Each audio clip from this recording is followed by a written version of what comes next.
وايه اهميه البركشن؟ This is very important. كل حاجه عندي انا في البطنه او في الكلينيكال ليها رولز. حفظت الرولز هتتحط على اول السكه وهو تمشي لوحدك. هتمشي زي السكينه في ايه؟ ايه الحلاوه دي؟ زي السكينه في الزبده او زي السكينه في الجاتوه احلى. ماشي؟ فعرفت الرولز خلاص اتحطيت هتمشي عدل على طول. ايه بقى البركشن؟ البركشن ده انا بخبط على حاجه عشان اشوف الصوت اللي هيطلع لي اسمعه بودني. هيطلع عندي صوت حاجه من اتنين، يا صوت كده ده اسمه ريزونانس، ده كده ورا ايدي فيه هواء. يا صوت كده ده اسمه ضل، ده كده صامت ورا ايدي مفيش هواء، في حاجه حاجتين بحرف الميم، يا ماس يا ميه. خلاص؟ يبقى ريزونانس تحت ايدي فيه هواء، ضل تحت ايدي فيه يا ماس يا ميه. يبقى بدل ما اشق بطن العيان بالسكينه واشوف تحت ايدي فيه ايه، لا ده انا ممكن اعمل بروسيجر اسمها بركشن، اشوف ايه اللي تحت ايدي من غير ما اذي العيان بتاعي. هبركش ازاي؟ جرى العاده ان انا بخبط بالميدل فينجر بتاع الرايت هاند، ولازم الضفر يكون مقصوص على الميدل فارنكس بتاعت الميدل فينجر بتاع الليفت هاند. يبقى بخبط بصباعي الميدل على العقله اللي في النص بتاع صباع الميدل بتاع الليفت هاند. وعشان اخبط على الليفت هاند بسرعه بقى بسرعه عشان الناس كلها بطلت وسايباني. مايكل برضو؟ لا مايكل تلاقيه في الشارع لسه قاعد. ايدي الشمال اللي هخبط عليها لازم كلها تكون محطوطه على جلد العيان في المكان اللي هحطها فيه، يعني ما الاقيش صباع طاير في الهواء ولا في هواء معدي من تحت اي صباع، بشوف مناظر ايدين غريبه. يبقى الحته اللي هحط فيها ايدي لازم تبقى ايدي كده وصوابع متفرطه كده، ما ينفعش اعمل بركشن وايدي لازقه في بعضها او صباع طاير في الهواء، لازم ماسكه الجلد كله وايديها متفرطه واخبط على زي ما اتفقنا.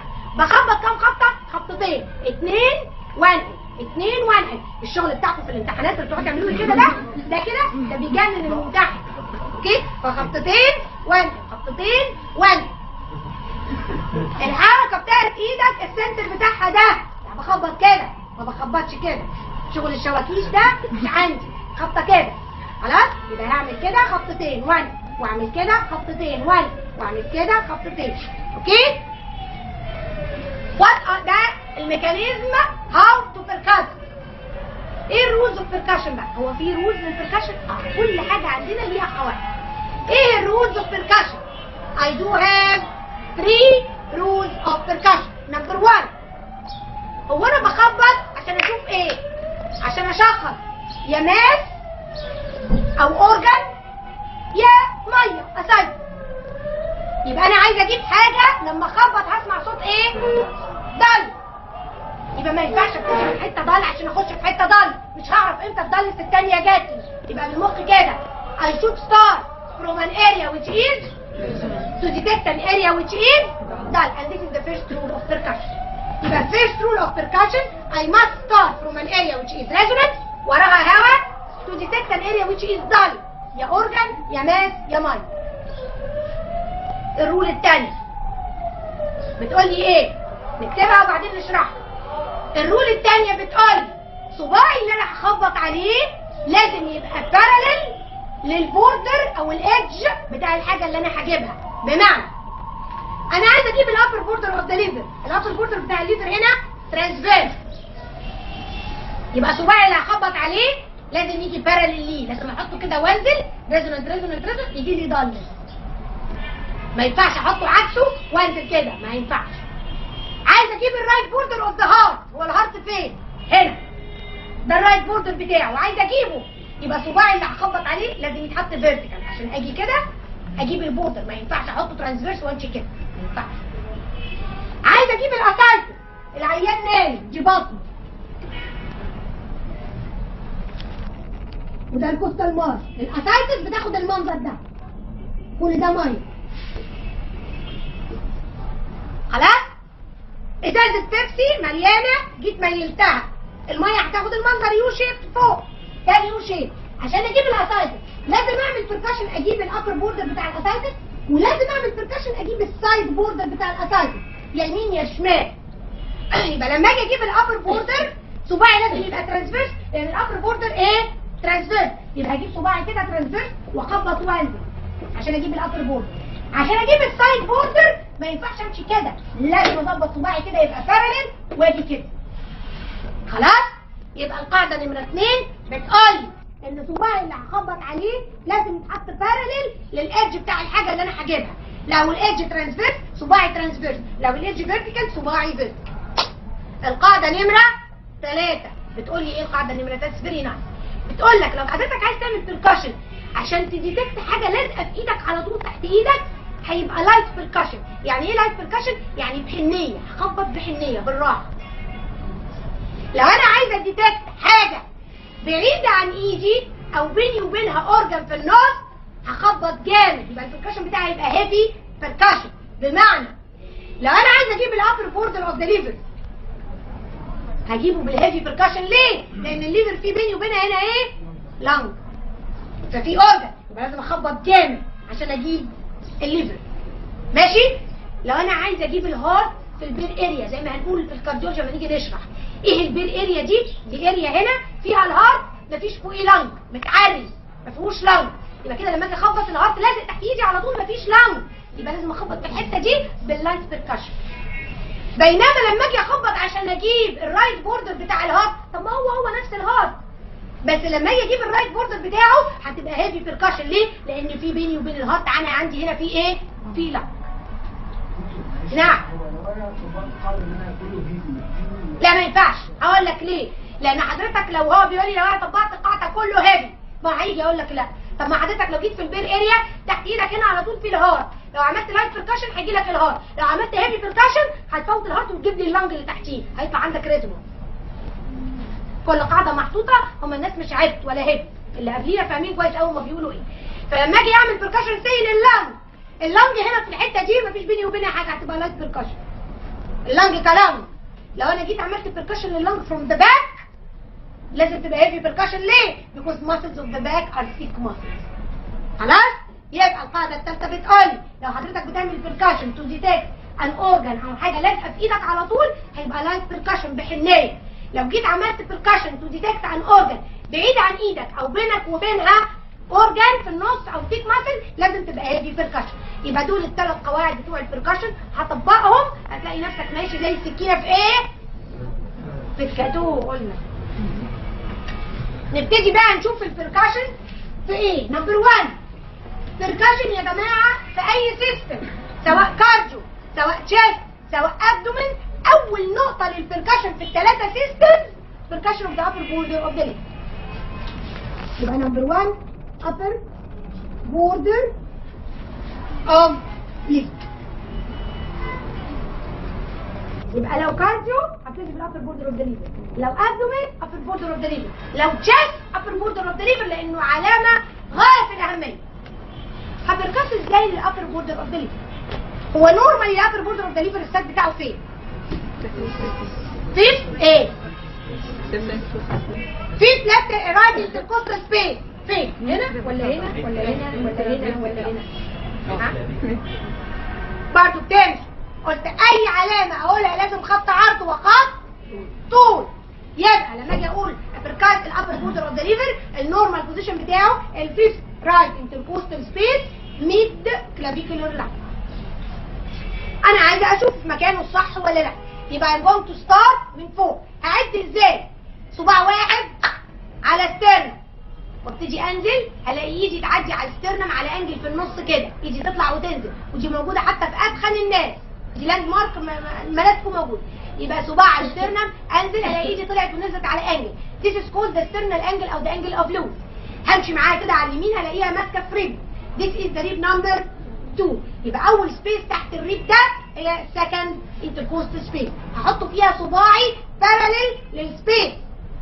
اوكي؟ في الميد كلافيكولار لاين. يبقى العين لازم تكون الحته دي متعرفه واخبط اول خطتين تحت ايدي لمبه ريفرس، اروح نازله في الثاني parallel للسبيس واروح مخبطه هيفي بيركشن ريفرس، اروح نازله في الرابع. اول ما هننزل في الرابع تلاقي صباعك بقى ترانسفيرس. خلاص حققت القاعده نمره 2 parallel للبوردر اوف ذا ليفر، وانا محققه القاعده نمره 1 لاني بستارت فروم ان اريا which is resonant. يبقى حققت اول قاعدتين. والقاعده الثالثه بعمل هيفي بيركشن لان بيني وبين الليفر هنا عندي لانج.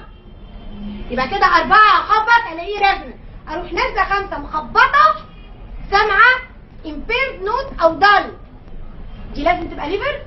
لا، ممكن تبقى upper border of liver، ممكن تبقى بلورال effusion، ممكن تبقى ماس في اللنج، ممكن تبقى ماس في البلورال. اعرف ازاي؟ هعمل حاجه اسمها تايدال بيركشن.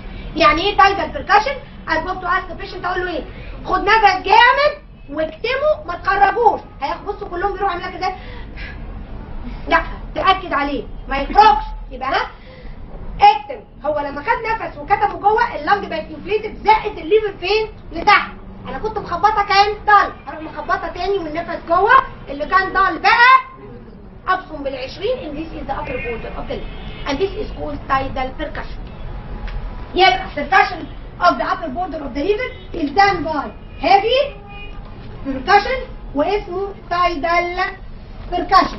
وقلنا normally البوزيشن بتاعه او مكانه في الفيس right intercostal space mid clavicular line. مهم ان انا اجيب الابر بوردر اوف ذا ليفر طبعا عشان انا اعرف الليفر دي كبرت ولا لا. فرضنا حضرتك جيت عملت بالبيشن للليفر اوكي وحسيت الرايت بوردر، احنا قلنا نورمالي الرايت لوب ما ينزلش تحت الرايت كوستال مارجن. لو انا جيت عملت بالبيشن لقيت الليفر نازلت تحت، يبقى كده الليفر احتمال حاجه من اتنين، يا الليفر كبرت فنزلت يا الليفر اتزقت من فوق فنزلت. هعرف ازاي؟ لازم اجيب الابر بوردر. لقيت الابر بوردر في الخامس وانا حاسه الرايت لوب من تحت، يبقى كده لازم تكون الرايت لوب ايه؟ كبرت. لقيت الابر بوردر مش في الخامس نزل تحت، يبقى ما بقولش بقى ان هي كبرت، بقول انا حاساها لانها ممكن تكون في الحاله دي اتزقت. مفهوم اللي انا بقوله؟ This is very important. يبقى ما اقدرش ادي كومنت ده الليفر كبرت ولا لا الا لو الابر بوردر في مكانه وانا حسيت الرايت لوب من تحت، يبقى كده الرايت لوب كبر. مش في مكانه نزل بقى في السادس او في السابع، يبقى تقول لي انا حاسه الليفر من تحت الكوستال مارجن اوكي، لكن ممكن تكون مزقوقه من فوق. This is important. طيب هتركز ايه تاني في الابدومين؟ نمبر 2 percussion of Thromb's area. وما هي Thromb's area؟ Thromb's area دي حته الناس اختلفت فيها. في ناس تقول لك يا دي مهمه جدا، في ناس تقول لك لا دي اهميتها انقضت وبقت مش مهمه. احنا عشان نغطي هنشرحها ونفهمها، وما دام حد سالك عليها يبقى بالنسبه له مهمه فلازم تكون عارفها. ايه Thromb's area دي؟ هي اريا بالظبط مكانها مكان ايدي كده هنا. بتعمل ايه هنا دي؟ فوق الاير بابل اللي موجوده فين؟ في السtomach. فلما اخبط عليها لازم تبقى ريزو. لو حضرتك قعدت واكلت دي كروم لوحدك هيبقى فيه اير بابل في السtomach ولا لا؟ طبعا. لو اكلت خروف لازم يبقى عندك اير بابل. عارف لو مفيش اير بابل في السtomach والسtomach والتانية اكل من اول اخرها تموت. خلاص؟ فالاير بابل دي جزء اساسي من السtomach فلازم تكون موجوده، ولذلك Thromb's area دي لازم تبقى موجوده ولازم تبقى ريزون لانها فوق الاير بابل اوف ذا stomach. ايه Thromb's area دي؟ عباره عن معين او متوازي مستطيلات موجود في هذا المكان، وطالما قلنا معين يبقى هو يحده كم نقطه؟ 4 في المكان ده بالظبط. نقطتين لاترال ونقطتين ميديال. النقطتين اللاترال سهلين قوي، الاثنين بيقعوا على نفس اللاين اللي هو الميد اكسيلاري لاين. النقطه اللي فوق عند الريب نمره 9 والنقطه اللي تحت عند الريب نمره 11، وهنعرف ازاي نعمل. خلاص؟ يبقى دول سهلين قوي. تعالوا نشوف النقطتين الميديال. النقطتين الميديال النقطه اللي فوق سهله جدا مكان الايبل، بس مش هقول في الامتحان مكان الايبل، هقول على طول هو ايه مكان الايبل. يبقى هقول فين؟ في الفيفث ليفت انتركوستال سبيس ميد كلافيكولار لاين. النقطه اللي فوق خلصت، فاضل لي اخر نقطه دي فين؟ في الايبس نمره 8 كوستو كوندرال جانكشن، يعني داخله ميديال شويه كده. يبقى ده متوازي الاضلاع او الرومبس اللي انا بتكلم عليه. صباح الخير. يبقى اشرب بن قبل ما تيجي. This is Thromb's area. يبقى لما اجي ارسمها ازاي؟ لو انا عندي ده الشست بتاع العيان والابدومين اوكي، ودي ستيرنم عامله كده، وده الكوستال مارجن كده، وعندك الريبس كده. ده الميد اكسيلاري لاين. ادي الريب نمره 9 سي مثلا، وادي الريب نمره، خليه تحت شويه، ده الريب نمره 9 وادي الريب نمره 11، يبقى دول النقطتين بتوعي. هاجي ميديال بقى، ده الفيفث، ده ميد كلافيكولار لاين، وهعد هجيب دي الفيفث سبيس اهي نمره 5، وده الايت، قولي بقى مثلا 6 و7، الايت كوستو كوندرال جانكشن. لو وصلت دي كده وكده وكده وكده يبقى this is my Troves area. خلاص؟ هاجي Troves area دي واروح ماسحه الهيصه دي ومكبراها لك عشان اوريك هعمل بركشن ازاي. امسح كل ده كده، والمتوازي المستطيلات اللي كان عندي ده انا هاجي اكبره لك بهذا المنظر.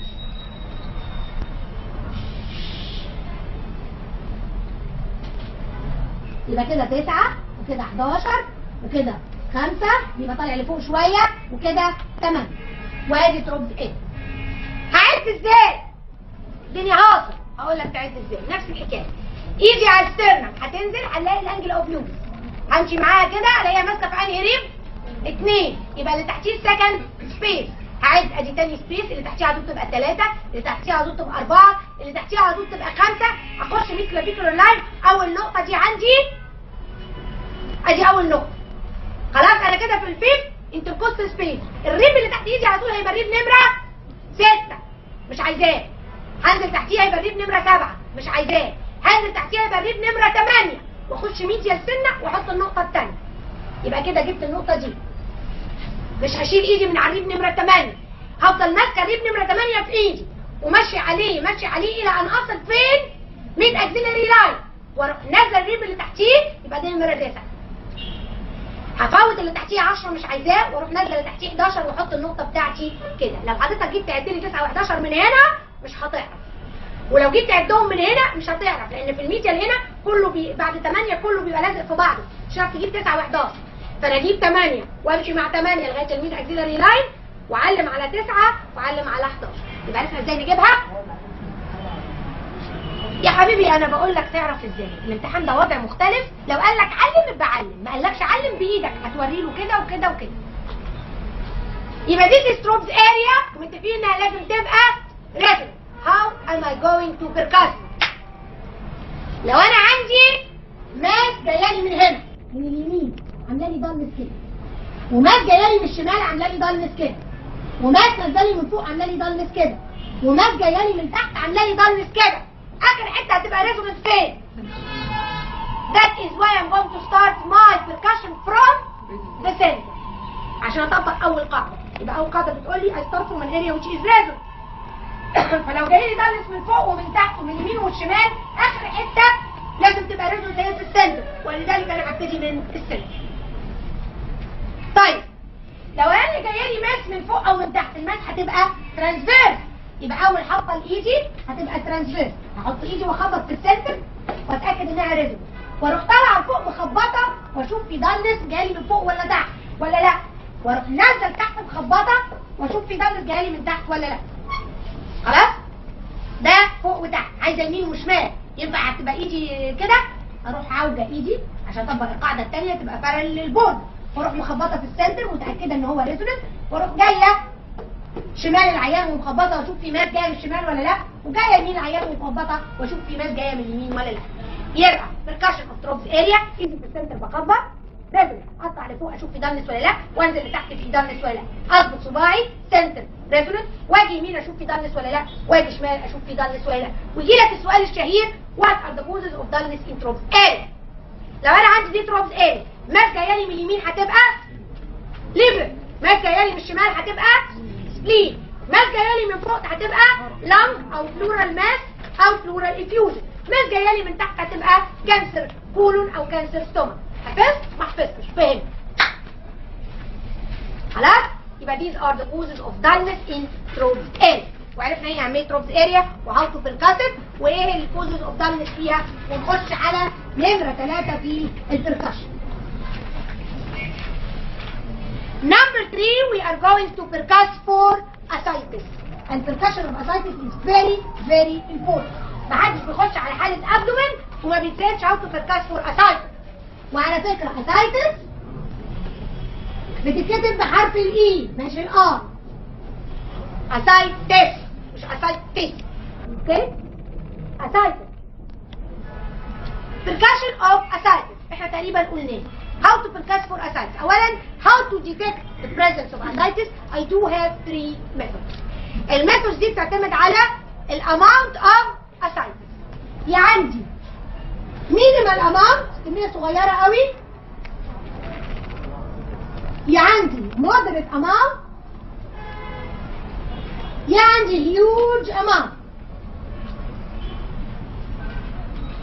عادة لو قال لك percuss for ascites يبقى هو عايز المودريت اماونت، ودي اللي انا ببتدي بيها. المودريت اماونت دي بجيبها بالبركشن بطريقه اسمها شيفتنج دان.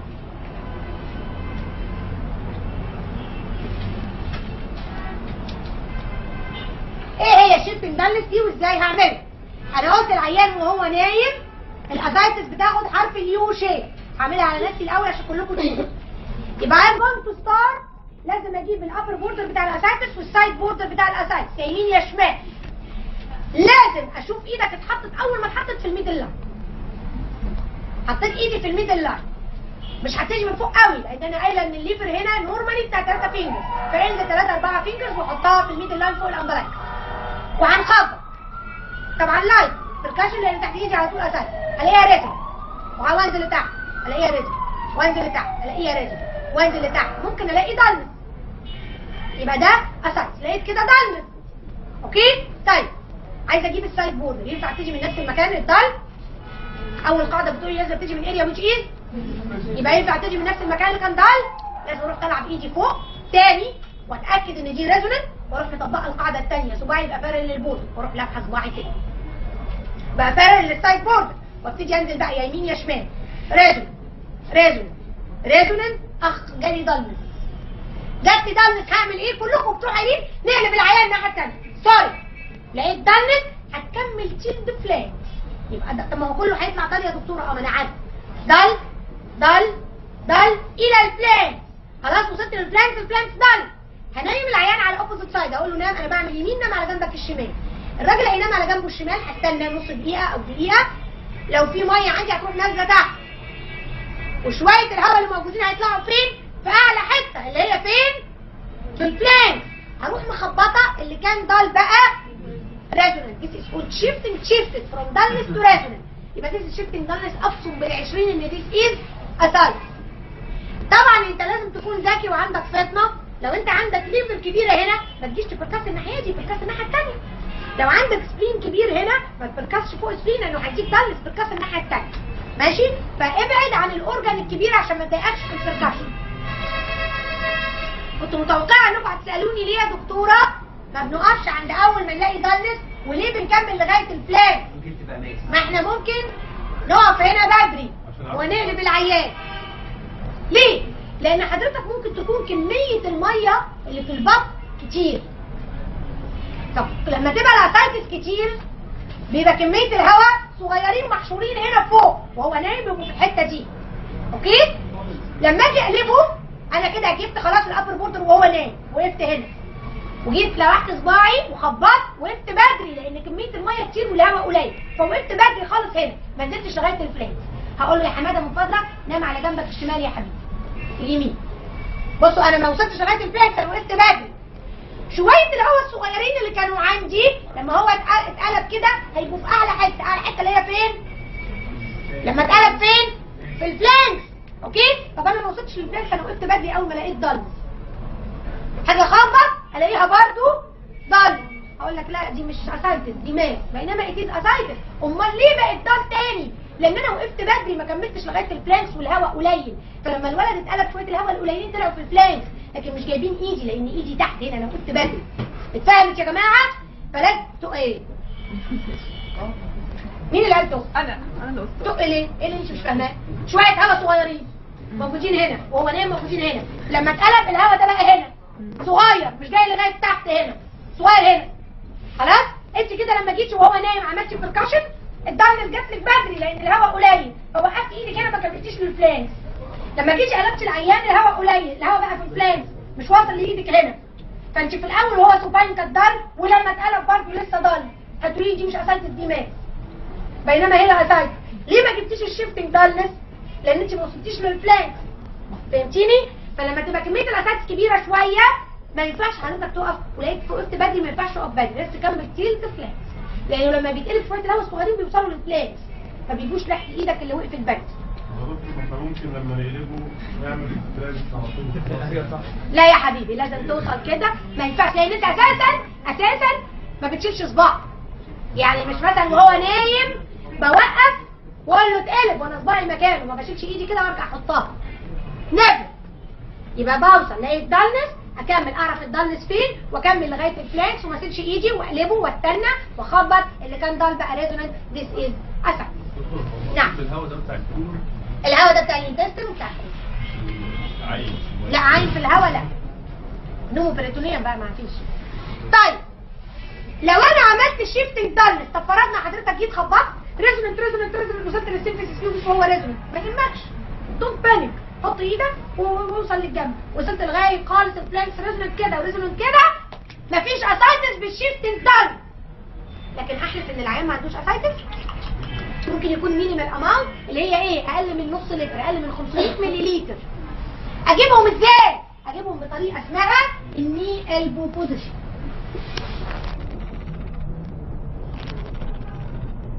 ايه بقى الني البو بوزيشن؟ ده العيان بتاعي، ده السرير وده العيان بتاعي.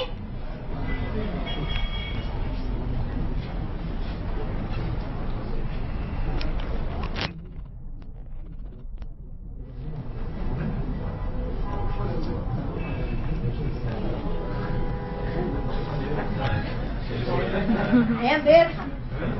This is my patient. نايم على السرير. This is the knee elbow position. اوكي؟ حلو اهو، مطلع راسه ومبسوط جدا.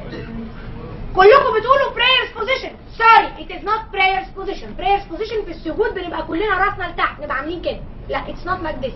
لازم حضرتك تبقى parallel للسرير، يعني بطنه دي parallel للسرير.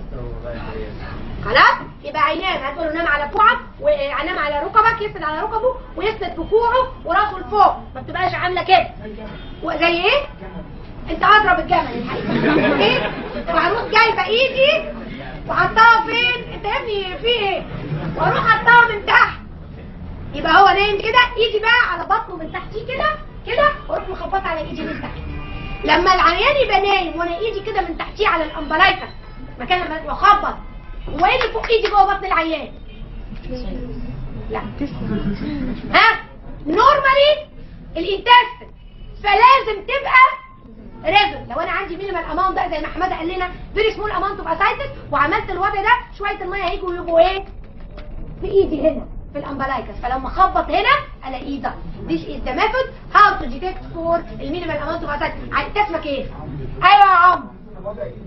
انسى يا عمرو، ما شرحتها قبل كده، قلت ايدي كده اهو تحت بطن العيان اهي، بطنه كده وايدي جايه كده وخبط. ودي بتتعمل؟ لا بتتاكل. لا مش قصدي، يعني فعلا ممكن تتعمل؟ بتتعمل زي ما حاجات كتير بتتعمل. خلاص؟ التراساوند يا ابني يرحمنا. زمان لا كان في التراساوند ولا كان في MRI ولا كان في CT، كنا بنشخص بايدينا. عشان كده اهميه الكلينيك. نمرة 3 بقى، لو انا عندي ماسيف اسايتس او هيوج اماونت اوف اسايتس، هعمل طريقه اسمها ترانسميتد ثريل.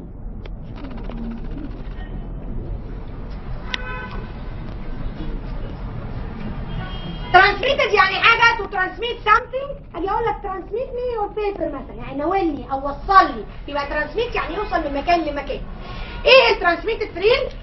لو انا عندي اسايتس ماليه البطن كلها، صعب ان انا اعمل شيفتنج دالنس، تبقى كميه الهواء قليله قوي واقلب واعمل قليله، فاروح اعمل حاجه اسمها ترانسميتد ثريل. I'm going to ask the patient، اقول له يا حماده من فضلك حط لي ايدك على بطنك كده. هيحط ايده على بطنه كده، وانا عندي ايدتين، ايد هحطها لازقه في الجلد كده، والايد الثانيه هعمل بيها موجه، هخبط على الجلد كده، يبقى الايد دي ايا كان، ممكن احط ايدي كده او كده، والثانيه عشان تشوفوا هعمل كده. ليه؟ عشان بطنه مليانه ميه، انا بعمل كده على انيشيت ويف انسايد الابدومن، لو انت عندك بالونه جلد او مليانه ميه وتروح خابط كده هيبقى في ويف جوه في الميه، هو ده اللي انا عايزه اعمله. الويف دي هتلقاها بايدي الثانيه، فايدي الثانيه دي لازم تكون لازقه كومبليتلي على بطن العيان كده، الحركات بتاعتكم دي بتطيروا ايديكم في الهواء دي ما تحسوش حاجه، يبقى ايدي تبقى نايمه خالص على بطن العيان والايد الثانيه بعمل ويف كده وهو ايده في النص. لو انا حسيت ترانسميشن بتاع الويف زي ما انت بتتكلم كده بتحس ايه؟ فايبريشن، تحس ده بالظبط الاحساس ده هنا.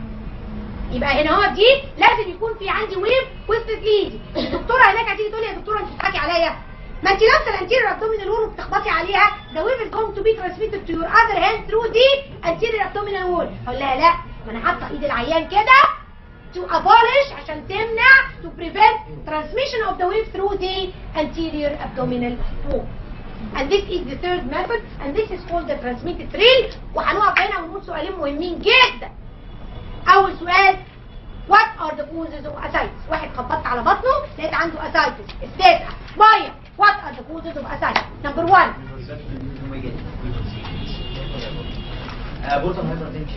من كل بستان زهرة تاخد زين. بتتقسم كذا تقسيمة. أول تقسيمة generalized causes of ascites، يعني ascites والجسم كله منفخ. وفي localized causes of ascites، يعني ascites بس من غير تفريغ الجسم، دي تقسيمة. وفي تقسيمة تانية بتتقسم إلى ترانسوديت وإكسوديت، دي تقسيمة تانية ماشي. فممكن نعمل دي مع دي، يبقى نقول ايه generalized causes of ascites، ايه الحاجات اللي تعمل لي ايديما في الجسم كله والبطن كمان يبقى فيها استسقاء، ودول كلهم ترانسوديت. نمبر 1 هيباتيك، نمبر 2 ايا كان بقى صوت سبب الهيباتيك مش هنخش في التفاصيل. نمبر 2 كارديو زي رايت فنتريكولار بيركوسيتيك بريكاردايتس بريكارديال تامبونات والكلام ده.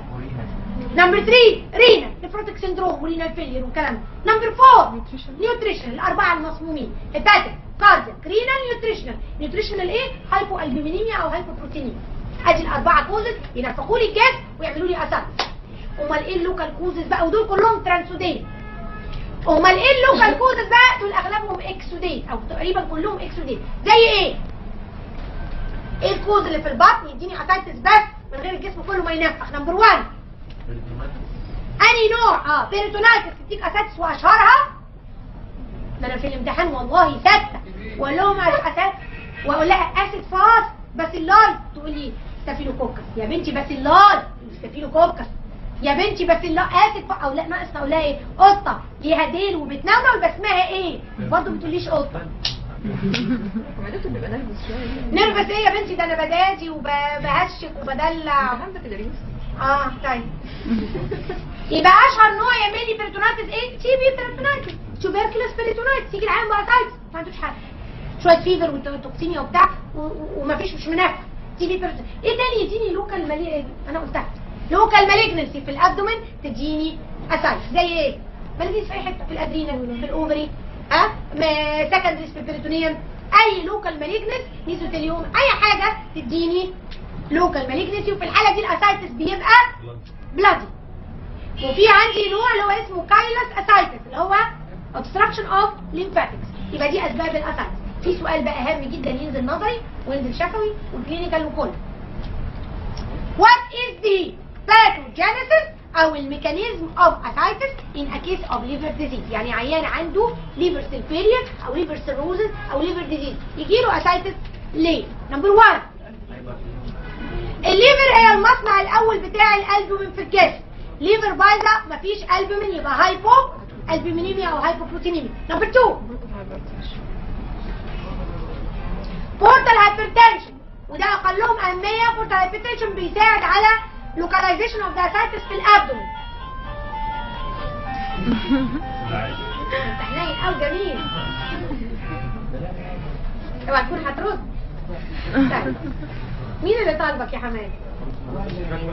واحد من العيانين فوق؟ طيب لذيذ. انت عندنا محمود الخامس. طيب يا حماد يبقى نمبر 1 هايبوبروتينيميا، نمبر 2 بورتال هايبرتنشن، نمبر 3 عليكم خفيتوا. لماذا هذا يا هذا؟ ها؟ هو الصوت الهوتر ديش عشان الاستروجين برضو؟ ده معنى كده الستات كلها ماشيه منفخه يعني؟ قصدك ايه يعني؟ انا مش فاهمه انت عمرو، انت اخرتك على ايدي. ايه اللي بيعمل لي سلطه؟ ويبقى نمبر 3 سلطه الموتور ريتنشن. نمبر 4 جوتو ايه سلطه الموتور ريتنشن ده؟ ايه اللي بيزيد عندي؟ برافو عليك، الدوستيرون.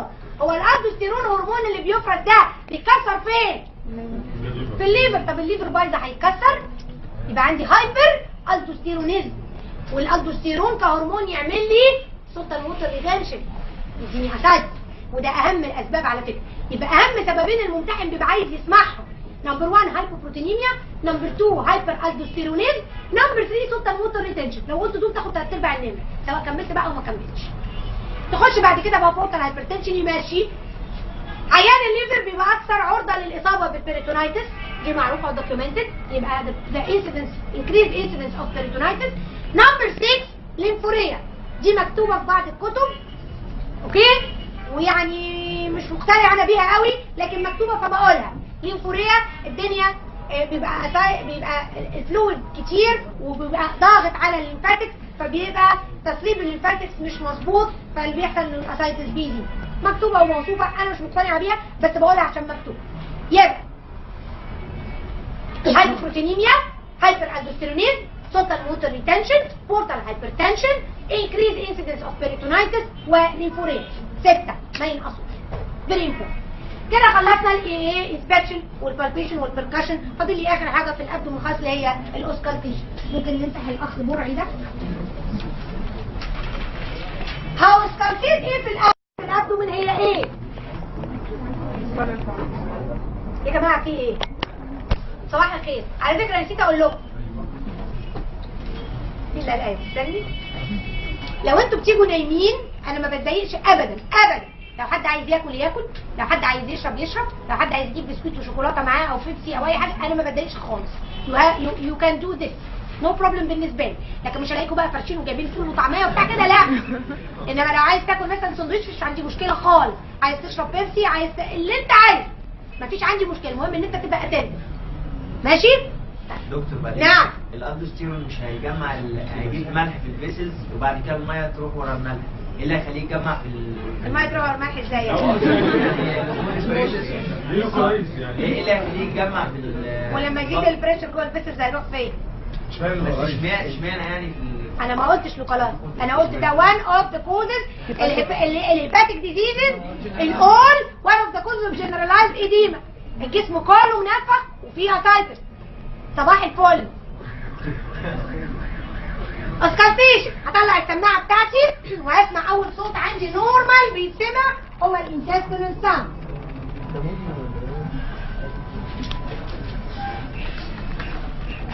هيسمع ازاي؟ كتب بقى تقول لك ايه؟ حط السماعه على شمال امبلايكس، كتب الثانيه تقول لك لا والنبي تعالى يمين شويه، كتب الثانيه تقول لك فوق 5 سم.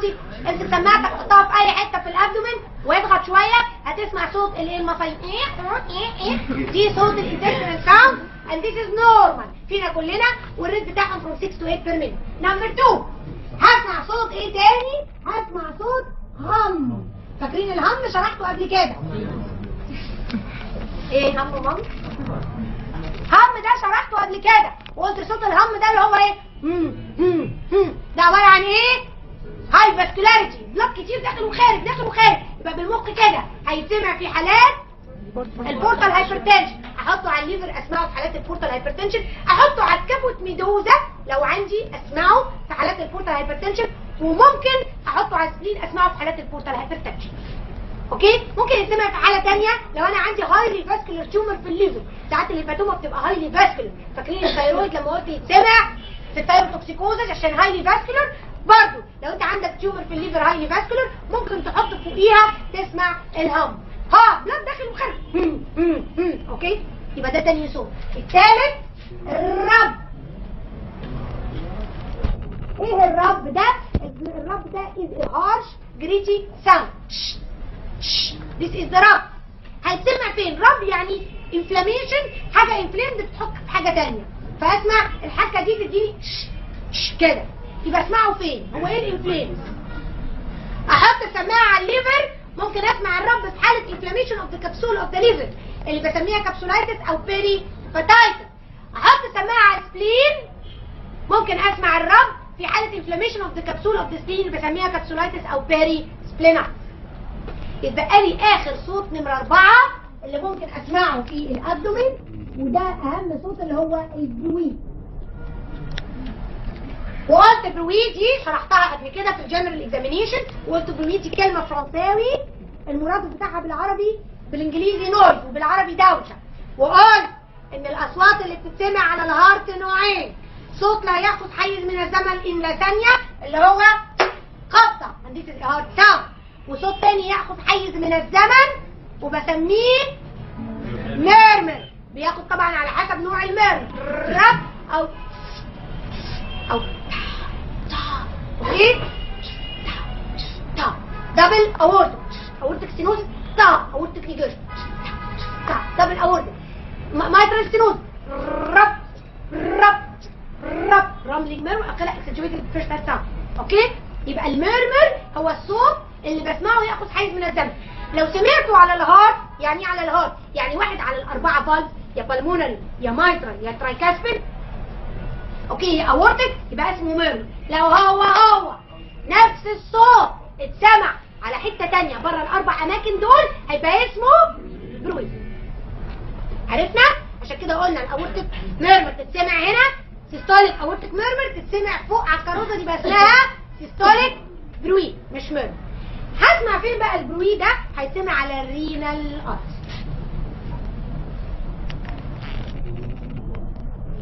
هسمعه فين على الرينال ارتري؟ ممكن احط السماعه على اللون يمين وشمال. يهمني قوي الرينال ارتري ستينوزس ده في حالات ايه؟ سيفير هايبرتنشن، الاقي شاب او بنت صغيره 20 28 25 في العشرينات وايرلي 30 وتجيلي اسنان بلاد بريشر الاقيه 210 على 120 او 130 في شاب صغير لا اثيروسكليروزس ولا حاجه. يبقى هنا لازم اعرف ان في هنا عندي مشكله، العيانين دول كتير قوي منهم يطلعوا رينال ارتري ستينوزس. احطها وافضي الاوضه واركز واحط السماعه واسكت واسمع، لربما اسمع برويد. لو سمعت البرويد يبقى انا عندي احتمال رينال ارتري ستينوزس هنا. اعمل ايه في العيانه دي؟ اروح اعمل لها انجيوجرافي، يعني ايه؟ نصبها ومستنيه شويه واروح مصوراها، تصور لي الارتري والصبغه ماشيه جوه الارتري، واروح شايفه الصوره الاقي حته ضيقه ماشيه الصبغه وتيجي عند حته في الرينال ارتري يبقى ستينوز، يبقى دي رينال ارتري ستينوز. بعمل فيهم ايه دول الناس دي؟ ابعتهم الجراحه يروحوا فاتحين ومركبين ستنت حلقه كده توسع لي الحته المقفوله، يوم الدم يمشي عدل للكدني، العيان ينزل البلاد بريشر بتاعه نورمال اون تيبل قبل ما يتحرك من مكانه. ايه اهميه كده؟ ان انتوا فاهمين ان الهايبرتنشن this is not a treatable disease، ده مش ديزيز بياخد علاج ويخف، this is a controllable disease، يعني I control the blood pressure to the normal ويفضل بالدواء بقية عمره حتى اخر يوم في عمره، عاش سنه عاش 20 هو ماشي على الدواء متظبط، وقف الدواء البلاد بريشر هيعلى. اوكي؟ مو 99% من حالات الهايبرتنشن كده، ما عدا نص في المية اللي بسميه secondary hypertension او due to a cause. بمعالجة الكوز برحم البني ادم ده اللي هو صغير في السن من انه ياخد دواء بقية عمره. يبقى ده حاجة لابد ان تحترم ولابد ان انا ابحث عنها وادور عنها، لان دي بترحم العيان ده، وده سيفير هايبرتنشن يعني مش هيتعالج بقرص، ده هيتعالج ب3 4 انواع from different anti hypertensive، لان نفسه في اليوم بياخد له 4 حبوب لغاية اخر عمره. طب ما انا اشخص رينال ارتري ستينوزس دي يعمل عملية ويرتاح بقية عمره واريحه من انه يفضل ياخد دواء بقية عمره. عشان كده this is very important. هو ليه عيان الرينال ارتري ستينوزس يجي له سيفير هايبرتنشن؟ البلاد بريشر لما يروح البلاد سبلاي لما يروح قليل للكدني، الكدني بتتضايق قوي تقوم مطلعه رينين. خلاص؟ الرينين يخش في الرينين انجيوتنسين سيستم، انجيوتنسينوجين يغيرني مش عارف 1 ل 2 ولا 2 ل 1، وفي الاخر يديني ايه؟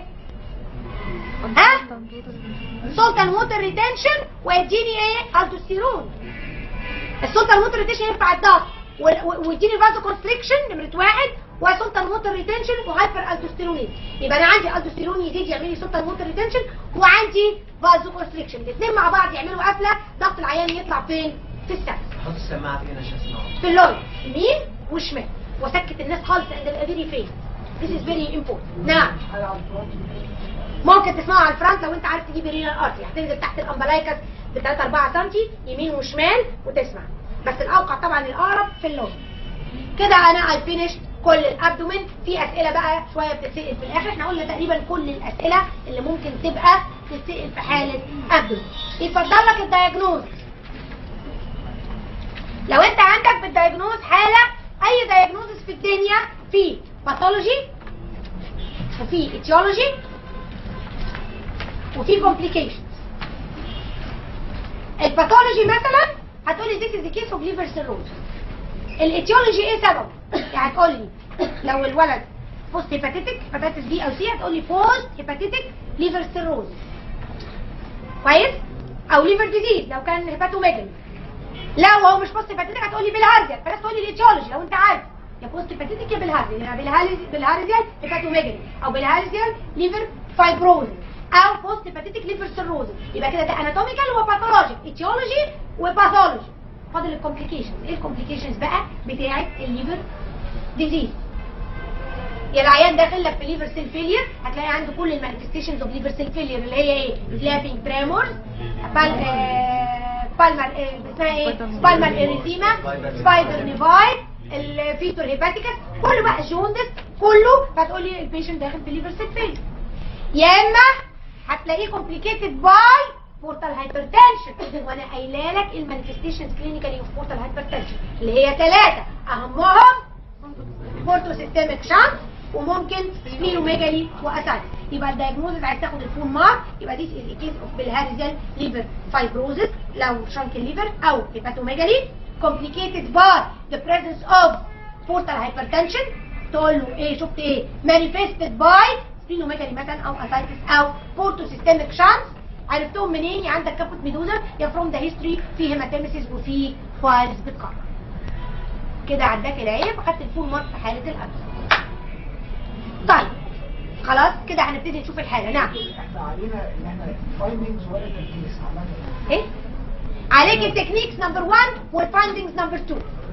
فتح؟